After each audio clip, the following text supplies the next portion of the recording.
خلکو ښاغلو لیدونکو دا زما باډي بلډري ویډیو ده ښه دا ما جلال آباد ته تلم یو میاشت مې ننګرهار کې تېره کړه دا ریحان کلب کې دا ما دا ایسه کړې ته دې ته وګوره باډي ته ته باډي ته وګورې سایکو 8 انچه را 8 انچه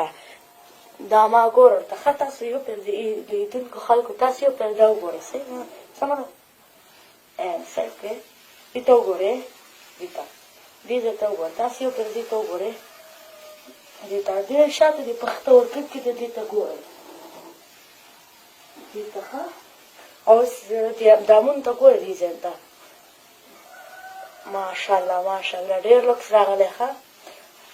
دې ته وایي پټي اوس پټي ته دې ته وایي ګوره ښه تاسو دې ته وګورئ دې ته ښه دې ته وایي باډي بلډرونکي دا زما باډي ده باډي تاسو باډي ته وګورئ تا به وایئ چې دا وګوره دا دروغ وایي ما تاسو خپل ځان معرفي کړو زما نوم دی ریحان د پلار نوم ما نوم دی ریحان د ننګرهار کلب کې مې تمرین کړی هیله کوم مننه